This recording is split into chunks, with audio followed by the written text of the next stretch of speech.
आज हम डिस्कस करने जा रहे हैं that is about your surfactants. Surfactants में सबसे मेन क्वेश्चन जब भी हम कोई भी कॉस्मेटिक प्रोडक्ट की फॉर्मुलेशन करते हैं, लाइक हमारे पास कोई शैम्पू वगैरह है या फिर कोई फेस वॉश है, तो फर्स्ट ऑफ ऑल हमारे जहन में ये क्वेश्चन आता है कि उसके लिए सर्फेक्टेंट किस किस्म का होना है। इवन कंडीशनर्स के लिए भी सर्फेक्टेंट्स का हमें पता होना चाहिए कि कौन से टाइप ऑफ जो सर्फेक्टेंट्स हैं हम उसमें ऐड कर सकते हैं। तो लेट्स सी कि सबसे पहले हमें ये पता होना चाहिए कि व्हाट इज़ सर्फेक्टेंट।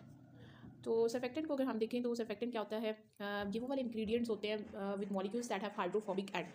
ठीक है, तो इसके पास क्या है कि इनके पास एक इनका स्ट्रक्चर सबसे पहले ना हमने वो स्टडी करना है, दैट इज़ कि इसमें हमारे पास कौन सा होता है, इसमें स्ट्रक्चर क्या है कि इसमें हाइड्रोफोबिक एंड होता है और साथ में इसके है that is your hydrophobic and होगा और साथ में एक हाइड्रोफिलिक एंड है। तब हाइड्रोफोबिक का वर्ड तब हम यूज़ करते हैं जब हम कहें कि मतलब इट इज़ वाटर फेयरिंग। मतलब वाटर फेयरिंग का मतलब है कि ये क्या करेगा, रिपेल करेगा वाटर को, ये वर्ड याद रखना है। और एक कौन सा एंड होगा दैट इज़ हाइड्रोफिलिक, मतलब वो क्या होगा, अट्रैक्ट होगा वाटर की तरफ। तो ये दो मेन चीज़ें हैं सर्फेक्टेंट के स्ट्रक्चर के अंदर। इस तरह से अगर हम इसको ड्रा करें तो ये उनका क्या है, एक उनका हेड होगा, एक टेल होगी, this is your hydrophobic and. और ये आपके पास कौन सा पोर्शन होगा इसकी टेल का, that is your hydrophilic. Hydrophobic end is actually tail और हाइड्रोफिलिक क्या है, दैट इज़ योर हेड। तो ये दो एंड्स इसके होते हैं। अब चूंकि हाइड्रोफिलिक हमने बताया तो ये वाटर को, ये जो इसका होगा हाइड्रोफिलिक वाला एंड जो कि वाटर लविंग है, वो वाटर के साथ अट्रैक्ट होगा। और ये जो टेल वाला पोर्शन है, टेल वाला portion that is attracted toward your oil portion. ठीक है, ये वाटर से इतना अट्रैक्ट नहीं होगा। तो इसका मतलब ये हुआ, समझाने का ये मतलब था कि जो हमारे पास सर्फेक्टेंट है वो आपके पास अटैच हो सकते हैं ना सिर्फ वाटर के साथ बल्कि ऑयल के साथ भी जो उनसे वो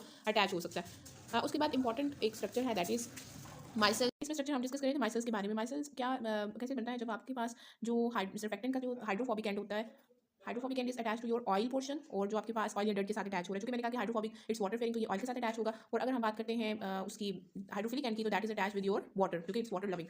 तो बाय द वे इसमें ये सारी चीज़ें आपने देखनी है। माइसेल्स का स्ट्रक्चर आपको पता होना चाहिए कि जब ये ऑयल के साथ अट्रैक्शन, वाटर के साथ अट्रैक्शन होती है तो कौन सा स्ट्रक्चर आपके पास बनता है। फिर उसके बाद हम देखते हैं कि मतलब हमारे पास जो सर्फेक्टेंट मॉलिक्यूल्स होते हैं ना, उसमें these are surrounded by water, the hydrophobic ends are forced together. मतलब ये उसमें क्या होगा कि डर्ट और ऑयल को ये ट्रैप कर लेते हैं अपने अंदर। ये स्ट्रक्चर्स बेसिकली ऐसे बनते हैं कि आपके पास हेड इनके बाहर रहते हैं और टेल्स जो सी हैं वो इनकी अंदर जो सा है वो डर्ट या फिर ऑयल उसको ट्रैप करते थे। इर्द गिर्द इनके जो सराउंडिंग में होता है दैट इज़ योर वाटर।